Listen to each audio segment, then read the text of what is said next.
प्रेमावेश प्रकट हो जाता है तो भगवत साक्षात्कार हो जाता है। पर प्रेमावेश प्रकट होने के पहले हमारी शरणागति पुष्ट होनी चाहिए।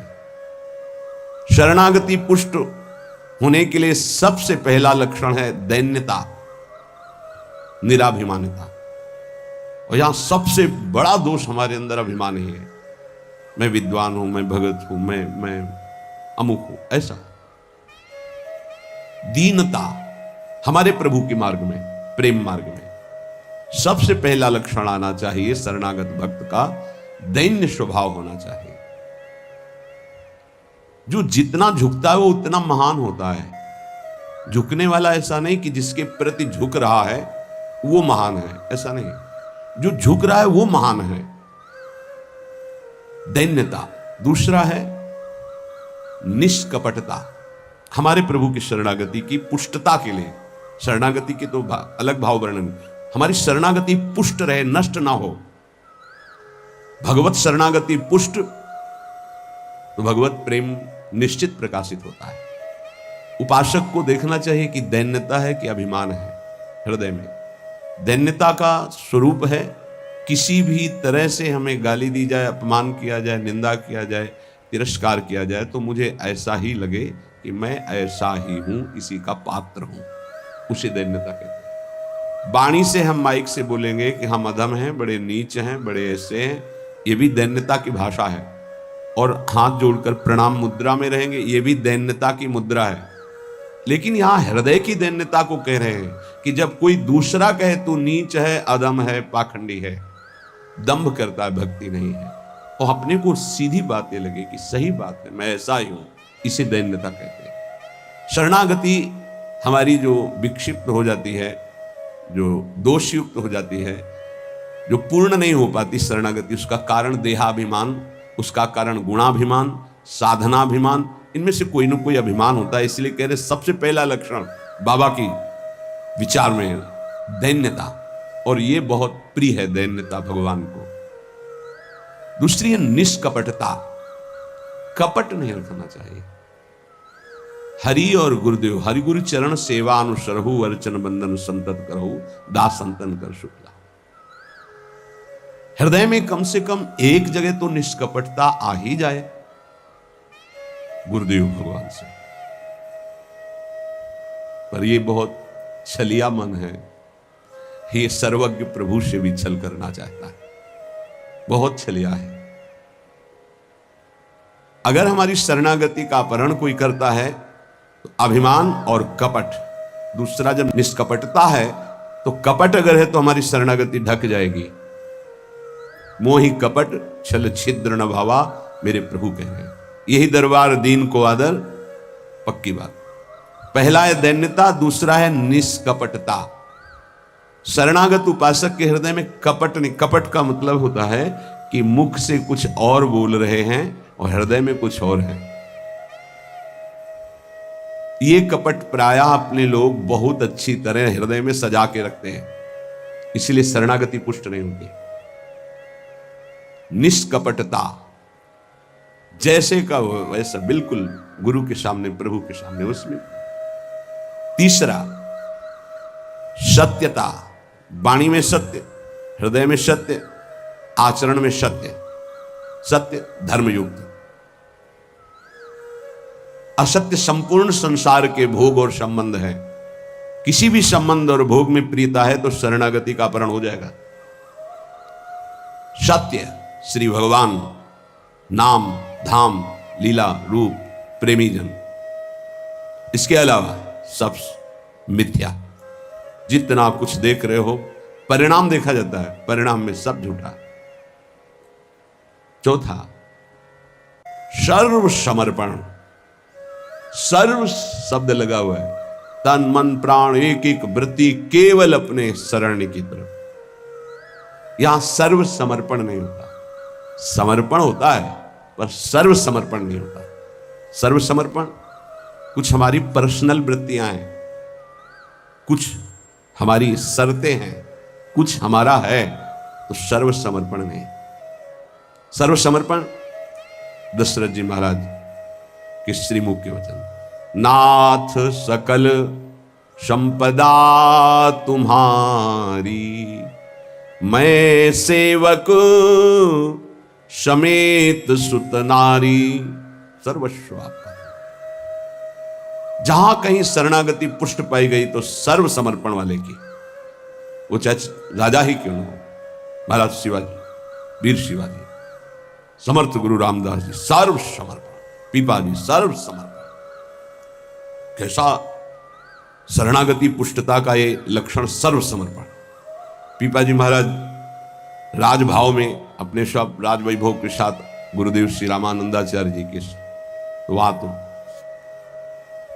पार्षद खड़े रहते थे, सहज में ऐसे थोड़ी मिल सकते हैं आप जाके। प्रार्थना की, कह दो कि महाराज पीपा जी आए हैं और स्वामी जी के चरणों के दर्शन करना चाहते हैं, जाके सूचना दी, वहां जाके कह दो कि हाँ राजा महाराजाओं की कोई आवश्यकता नहीं। स्वामी जी साक्षात भगवान का स्वरूप रामानंदाचार्य जी आए और उनका महाराज का आदेश है कि हाँ किसी राजा महाराजा की जरूरत नहीं। उनको लगा मेरे से कोई गलती हो गई। अच्छा, समस्त राज सैनिकों को, राज पोशाक को, सब एक साधारण को कहा कह दीजिए कि नीच पीपा दर्शन करना चाहता है श्री चरणों को, अधम पीपा। स्वामी जी से कहा, स्वामी जी ने कहा कह दो यहां खड़े खड़े क्या करता है, और समीप में कुआं है वहां गिर जाए। आए और कहा आदेश है स्वामी जी का, वो समीप में कुआं है वहां आप जाकर के गिर जाइए कुएं में, जो आज्ञा। स्वामी जी बिल्कुल नजदीक पहुंच रहे हैं कुएं के। स्वामी जी बिल्कुल अब पहुंच गए हैं, अगला कदम रोक दो, रुक जाओ, वापस आ जाओ। स्वामी जी निकल के आए, दर्शन दिया, जाओ हम स्वयं आएंगे तुम्हारे नगर में, फिर तुम्हें मंत्र और विरक्तता सब प्रदान कर। महापुरुष बना दिया। पीपा जी का पावन चरित्र, सर्व समर्पण, प्राण समर्पित है, कुएं में गिर जाओ मतलब तन प्राण सर्व। पहले में राज धन वैभव, बड़ा शरणागति का महामहिम स्वरूप है। ये समर्पणता तो हम दिखाते हैं, लेकिन सर्व समर्पणता नहीं। कुछ अपना है, कुछ आपकी बात मान लेते हैं, इसलिए वो खिचड़ी बनी रहती, शरणागति नहीं हो पाती। जब उपासक के हृदय में अपना अस्तित्व रहता है तो उसको भक्ति नौटंकी नाटक नजर आती है। अपनी वासना की पूर्ति, अपनी इच्छा की पूर्ति के लिए वो भगवान की उपासना को नाटक समझने लगता है। अगर अपनी वासना, अपनी इच्छा, इसका त्याग कर दिया जाए तो भक्ति का परिचय मिलता है। प्रायः बड़े बड़े महाभागवतों के घर वाले ही, परिवार वाले ही उनको नहीं समझ पाए और उनका तिरस्कार करें इस बात के लिए, वो जैसा चाहते हैं वैसा आप चलिए, उनको जितना पसंद है आप कीजिए। जैसे कुछ भक्तों को कि हमको पूरी रज लगाना पसंद नहीं, बस हल्का सा तिलक लगा लीजिए, क्योंकि आपने गुरुमंत्र लिया इसलिए तिलक लगा लीजिए। ये जरूरी है पूरा मुंह में थोपना, क्योंकि तुम्हारी दृष्टि नहीं है ना, तुम रज पसंद नहीं करते, गाल गोरे पसंद करते हो। ये पसंद कर, ये चमड़ी कब तक रहेगी, नष्ट हो जाएगी, न तुम्हारी रहेगी ना जिसकी देख रहे हो उसकी रहेगी। पतन हो जाएगा, जिन जिन भक्तों का विरोध किया उनका पतन हो गया। ये सर्व समर्पणता भक्ति में जब साधक चलेगा तो अपने आप आ जाएगा, उसको किसी की कोई परवाह नहीं रहती। अपनी भक्ति में कहीं आंच नहीं आने देगा। जीवन की बात ही लगा दी है, अनंत जन्मों से बिगड़ी बात को बनाने चले हैं। तो हम ये देखते हैं कि देवता परिवार वालों की बुद्धि में बैठ करके उसको शरणागति से भ्रष्ट करना चाहते हैं। बस जैसा हम कहें वैसा तुम्हें चलना है। अब भी तुम अपना अधिकार रखते हो, भगवान की कृपा मनाओ कि अभी तुमको कुछ मान रहे हैं इसलिए सुन रहे हैं वो भक्तजन, और ना माने, केवल प्रभु को माने तो रत्नावती जी ने मूड मुड़ा लिया और खिलाफत में बैठ गई उनकी आज्ञा के खिलाफ। राजन्नाज से त्यागती हूं, इस महल में प्रवेश नहीं करूंगी, केवल श्री भगवान का आश्रय लेकर संतों के बीच में रहूंगी। जो बिगाड़ना है बिगाड़ लीजिए। आखिरकार साष्टांग दंडवत और चरणों में गिरना पड़ा पूरे चरित्र के बाद। तो बहादुरी तो तुम्हारी इसी बात की है कि अपने प्रभु के चरणारविंद में आपने अपने अपनापन का दान कर दिया। अब प्रश्न नहीं खड़ा होता, तुम साधना का स्वरूप क्या जानते हो? हर चित्त प्रभु में लगा है, पूरा दिन हो गया उठे ही नहीं आसन से, भगवदाकार वृत्ति है आसपास सब। बड़े सिद्ध महापुरुष की बात कह रहे हैं, पूज्य श्री श्रीधर बाबा। इतनी रज होगी पूरे सिंहासन में, इतनी ऊंचाई से, क्योंकि परिक्रमा नजदीक का लिध है कि अब उनको शरीर की शुद्ध नहीं तो कब वो रज पूछे। मच्छरदानी लगी थी, मच्छर क्या पूरा हाथ चला जाए, और 10-5 छिपकली उस मच्छरदानी में चिपकी रहती थी। बस ऐसे घुस गए अंदर, बस पूरा कमरा कहीं जाला, कहीं ये कहीं वो। जब बाबा इसे साफ, अरे नहीं भाई चलो तुम बाहर ऐसे रहे। जहां उनकी स्थिति है, कभी कभी ऐसी स्थिति देखी है कि जो वाणी से नहीं बोल सकते, ऐसी अनिर्वचनीय स्थिति। आंखों से अश्रुधारा, शरीर कांप रहा सैया पे, छूने की हिम्मत नहीं, चरण चापने गए, होश ही नहीं बाबा को, ओठ फड़फड़ा रहे हैं, कैसी भगवदाकार एकदम स्थिति। जब उपासक चित्त प्रभु से जुड़ेगा तो ये सब अच्छा नहीं लगता। बढ़िया संगमरमर, बढ़िया सैया, बढ़िया नहीं खान पान ते भावे है, नहीं कोमल वसन सुहावे है, सब विषय लगे ते खारा है, हरि आशिक का मग न्यारा है। क्या चल रहा है? ये दिमाग क्या कह रहा है? हर भाव हमारा केवल लौकिकता से जुड़ता है। भजन को क्या जाना, लौकिकता सिद्धांत को भजन माना जाता है। इसलिए यहां शरणागति की ये अलग कोटि से वर्णन कर रहे हैं बाबा। नहीं, नवधा भक्ति का जो वर्णन होता है ना, उसमें श्रवणम कीर्तनम स्मरणम, शरणागति को बचाने की बात, पुष्ट करने की बात, पूर्णता की बात। 5वां सर्वाधारता।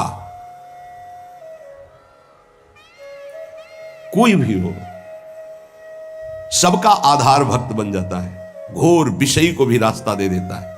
चलो ऐसे चलो भगवान के नाम। सच्ची कहते हैं, कोई अगर भक्तों के हृदय को जान जाए तो लूट ले, माला माल हो जाए, पर वो भगवान ऐसी सीमा रखते हैं कि तुम जान ही नहीं सकते हो। जैसे कोई फिसल के गिर गया है तो आप खड़े होके नहीं उठा सकते हो, फिसल के गिरने वाले की गिरने की स्थिति में पहुंचना पड़ा, वैसे ही झुक के, वैसे ही गिर के, फिर उसे उठा करके फिर खड़ा किया गया। जितनी स्थिति में वो गिरा हुआ उसी स्थिति में पहुंचकर उठा। उसको क्या जरूरत है झुकने की? जिसने अपने जीवन में कभी भोगों को, विषयों को, संसार को, गृहस्थ को स्वीकार ही नहीं किया, वो तुम्हारे बीच में घुसकर तुम्हें पकड़कर जहां तुम हो वैसी स्थिति से उठाकर ऊपर खड़ा कर रहा है। अगर तुम सही उपासक होते तो दृष्टि मात्र से तुम्हारा उद्धार हो जाता, लेकिन तुम उस बात को नहीं समझते हो। इसलिए ये सब व्यवहार अपनी स्थिति से उतरकर और झुककर तुम्हारे समान बनकर तुमको उठाया जाता है। सर्वाधारता, उस नहीं समझ पाओ। काम से, स्नेह से, भय से, क्रोध से, द्वेष से, किसी भी तरह से वो जुड़ जाए केवल तुम्हारी वृत्ति उनसे, वो संभाल करके उठा करके सच्चिदानंद में जोड़ देंगे। चाहे भगवान से जुड़े या भगवत प्राप्त महात्मा से, भगवत प्रेमी से जुड़े, वहीं पहुंचा देंगे। नंग धड़ंग शराब पिए हुए गंगा जी में खड़े हैं, उपद्रव कर रहे हैं। नारद जी महाराज के सामने अभद्र स्वरूप में खड़े। ये पशुता तुम्हारे अंदर केवल धन वैभव के अभिमान से आई है। तुम कुबेर के पुत्र हो, ये हालत तुम्हारी। जाओ, मैं तुम्हें शाप देता हूं, तुम वृक्ष योनि को प्राप्त हो जाओ। लगा ना कि महात्मा बहुत कड़ुआ स्वभाव प्रकट कर दिए, बहुत करुणा कर दी। हालत क्या थी, पहुंचा कहां दिया? वृक्ष तो बनो पर नंदालय के। जाओ, तुम्हें सच्चिदानंद भगवान का दर्शन, संभाषण और स्पर्श प्राप्त, जो बड़ी बड़ी साधनाओं से नहीं प्राप्त होता, और नारद जी ने शाप दे के प्राप्त करा दिया। दामोदर गोविंद भगवान के उदर में बंधा हुआ उखल है, घसीटते हुए वहां जाते हैं, यमलार्जुन के बीच में फंसा देते हैं, मारते हैं अखिल शक्तियों के स्वामी। जरा सा झटका, उखड़ कर दोनों वृक्ष गिर जाते हैं, उनसे दिव्य रूप धारण करके यही प्रकट होते हैं जो यमलार्जुन बने हुए थे। नलकुबर मणिग्रीव शायद ऐसा नाम है। भगवान का दर्शन, संभाषण, स्पर्श, साप दे दिया तो ये प्राप्त हुआ। विचार करके देखो, समझ में नहीं आता। जीव को ये समझ में नहीं आता कि हमारे ऊपर कितनी कृपा है। सर्वाधारता इस शरणागति की पुष्टता का लक्षण है। वो सबका आधार बन जाता है। जैसे हमारी सबकी आधार भूमि है, ऐसे वो भक्त बन जाता है। रखो मेरे ऊपर पैर, निकल जाओ भगवान की गोद में जाओ। वो इस उदारता को, इस कृपा को इस साधारण जन नहीं जानते, अवहेलना करते हैं। एक एक वृत्ति तुम्हारी संभालने के लिए हमारी श्री जी की भक्ति तैयार है। एक एक वृत्ति को। तुम्हें रोना नहीं आया कि हमारे ऊपर कितनी कृपा है? बहुत कृपालु शरणागत जन होते हैं श्री जी के, जैसे श्री जी का स्वभाव तो वही अंश में उतरता है उनके जनों में। सर्वाधारता, सबके लिए आधार भूमि बनने के लिए तैयार है। छठवां, पूर्ण विश्वास अपने इष्ट पर। जैसे राम काज के लिए लंका में प्रवेश कर रहे हैं हनुमान जी महाराज, घोर निशाचरी स्थिति है लंका में। अब एक महाभागवत तो बहुत जो भी प्रवेश कर रहे हैं तो पहले श्री राम जी का स्मरण करके अपने हृदय में भगवान को देखकर हृदय में स्मृति बसा के प्रवेश करते हैं। क्या भाव? प्रविश नगर की जय सब काजा, हृदय राख कौशलपुर। जब किसी भी साधक या किसी से भी भगवान का निज जन उसे उठाने के तो पहले प्रभु जा रहे हैं, बहुत फिसलन है नाथ, पकड़े रहना। जैसे कोई डूब रहा है उसको निकालने जा रहा है, प्रयास करेगा, लेकिन वो जो डूब रहा है वो प्रयास करेगा उसको डुबोने का, क्योंकि वो सांस लेना चाहता है। ऐसे ही जो काम में डूब रहा है, क्रोध में डूब रहा है, मोह में डूब रहा है, नाना प्रकार के भोगों में डूब रहा है, उसको निकालने के लिए जाओगे, वो पहले तुम्हें उसमें डुबोने की कोशिश करेगा। तुम्हारे अंदर काम, तुम्हारे अंदर क्रोध, तुम्हारे अंदर लोभ, क्योंकि उसी वृत्ति से वो अपना भाव स्वीकार करेगा। अब श्री जी से पहले बात होती, श्री जी, हे प्रभु, हे प्रियाजू, बहुत फिसलन की जगह में आपकी सेवा कार्य होने जा रहा है। उस जीव को पकड़कर उसकी वृत्ति को आप तक स्वामी आप पकड़े हैं। आप ऐसे पकड़ो, हम ऐसे पकड़ते हैं, तब हो सकता। अगर आपने छोड़ दिया तो बहुत फिसलन में है, गिरने की संभावना है। पूर्ण विश्वास दृढ़, मेरी स्वामिनी इसका मंगल करके रहेंगे। सातवां, सर्वाराध्यता, ऐसा भाषण, ऐसी चेष्टा, ऐसा व्यवहार कि वो सबके द्वारा पूजनीय बन जाए। इस शरणागति का सातवां लक्षण सर्वाराध्यता। उपासक का ऐसा स्वभाव, ऐसा व्यवहार, मृदुता कि सब उसकी आज्ञा का पालन करने लगे। ऐसी इस शरणागति की पूर्णता का स्वरूप सर्वाराध्यता। हंस बोले बहुमान दे, सर्वाराध्यता ये उनका गुण होता है। नहीं नहीं कोई बात नहीं, आप ऐसा शांत हो जाइए आप, कोई बहुत सावधान। शरणागति कोई खिलवाड़ नहीं, और शरणागति हो गई तो सब पूर्ण हो गया। अखिल लोक चूड़ामणि भगवान शरणागत के अधीन हो जाते हैं, अहम भक्त पराधीन हो। आठवां है अनन्यता, अपने इष्ट की। कल एक उपासक की परीक्षा का समय है, आता है छमाही सालाना चर्चा हो, उसका शब्द था कि शरीर छोड़ना मेरे लिए सहज है, लेकिन उपासना के विषय में एक भी शब्द में किसी से भी, चाहे वो रिश्ता हो, संबंध हो, स्वीकार नहीं कर सके। बहुत देखा, बहुत सुना, बहुत सब। अब उपासना के विषय में अगर मेरी उपासना में कोई बाधा पड़ेगी तो मैं सब कुछ छोड़ सकता हूं। शरीर छोड़ना मेरे लिए सहज, उपासना नहीं। उपासना में अगर कोई नहीं, बस इस बात से उस समय तो नहीं कहा जाता बड़ाई कि हाँ शाबाश, नहीं, ठीक है, ठीक है, अच्छे विचार। एकांत में जब मनन होता है तो आशीष निकलता है। हाँ, ऐसे ही अपने आराध्य देव की अनन्यता पे फर्क नहीं पड़ना चाहिए, इसी से भगवत प्राप्ति होती है। एक 4 दिन के पति पुत्र परिवार के संबंध हैं, अनंत काल का संबंधी मेरा उससे मिलने का अवसर आया है। अब ये सब माने हुए नहीं, जो है उनके लिए है। प्रभु मेरे प्रीतम, मेरे पति, मेरे प्राणनाथ, मेरे जीवन, ये माने हुए हैं। 30 वर्ष पहले तुम जानते भी नहीं थे कि कौन है जिनको तुम पति पुत्र परिवार प्रीतम क्या क्या भाव, और 30 वर्ष बहुत बहुत प्लस और जोड़ लीजिए, इसके बाद खाक में मिल जाएगा तुम्हारा तन और उनका भी तन। ना वो संबंध रहेगा, ना वो परिचय रहेगा। संबंध भी नहीं रहेगा, परिचय भी नहीं रहेगा। तो परिचय जिससे बनाने आए हैं, अब ये जन्म केवल उनके लिए। ऐसा नहीं है कि कोई भक्ति में चले तो रसगुल्ला और रबड़ी यही खाते भक्ति होती, वो एक अलग भक्ति होती है। जैसे आपकी साधना बढ़ेगी तो आपके साथ विरोध शुरू होगा, अगर विरोध में वही स्थिति रही, एक रस अनन्यता, तो आपकी सिद्धि नहीं। तो क्या बिगाड़ा था देवर विक्रम का? पूरे जीवन भर वो विरोध। क्या बिगाड़ा था नरसिंह मेहता जी ने अपनी भाभी का? जीवन भर भारी विरोध। क्या बिगाड़ा था विभीषण जी ने रावण का? भला ही तो सभा में लात मार के भगा दिया। क्या बिगाड़ा था विदुर जी ने धृतराष्ट्र और दुर्योधन का? गांव के बाहर एक अकिंचन की तरह कुटिया बना के नहीं पाना दे। ये बहुत सूक्ष्म विषय। अपने इष्ट की अनन्यता में कोई फर्क जीवन में नहीं आना चाहिए, चाहे जैसी परिस्थिति आ जाए।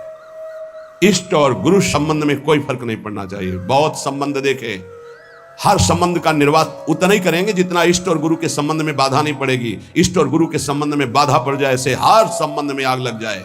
जाके प्रिय न राम वैदेही तजिए ताहि कोटि वैरिशम जद्यप परम स्नेही। अगर अपने को समझता है कि मेरे द्वारा भरण पोषण होता है, जात से तेरा पानी भी नहीं पिएंगे, देखते हैं शरीर चलता है नहीं। निकल करके हम चौराहे पे बैठ जाते, देखते हैं वो विश्वंभर मुझे रखता है कि नहीं। वो अनंत ब्रह्मांडों का सृजन करने वाला एक क्षण में सब कुछ ठीक कर देगा। क्या चरित्र भक्तों के ऐसे ही मनोरंजन के लिए नहीं पड़े जाते? ये आदर्श है। महाजनों गतेन सा पंथा। रत्नावती जी के लिए मारने के लिए क्या उपाय नहीं किया माधव सिंह ने। मैं राजा हूं, मेरी ये रानी, और ऐसा उद्दंडता मूड़ मुड़ा के संतों के बीच में बैठना। सीम की चाप सके को तासु बड़ रखवार रमापति जासु। भक्ति मार्ग में, भगवत मार्ग में यदि कदम रखा है तो अपने मार्ग नहीं छूटना चाहिए, चाहे प्राण छूट जाए। ये आखिरी बाजी है। ये सब छूटेंगे माने हुए पति पत्नी पुत्र परिवार भाई बंधु, इनका कोई अस्तित्व नहीं है। आज नहीं तो कल ये छूटेंगे ही। लेकिन जिनके लिए जन्म जन्मांतर से भटक रहे उन प्रभु को नहीं। अगर तुम्हारी समझ में आ रही हो तो बात पकड़ लो। तजो पिता प्रहलाद विभीषण बंधु भरत महतारी गुरुबल तजो कंत ब्रज बनितन भे मुद मंगलकारी। स्वयं मंगल नहीं, सबका मंगल करने वाले वो महापुरुष बन गए जिन्होंने भगवान के आश्रय। मेरे कारण मेरे प्रभु श्री राम को 14 वर्ष का वनवास, मेरे को राजगद्दी। जा पापिनी, आज से तेरा कभी मुख नहीं देखूंगा और कभी मां नहीं कहूंगा। भरत जी ने कहा।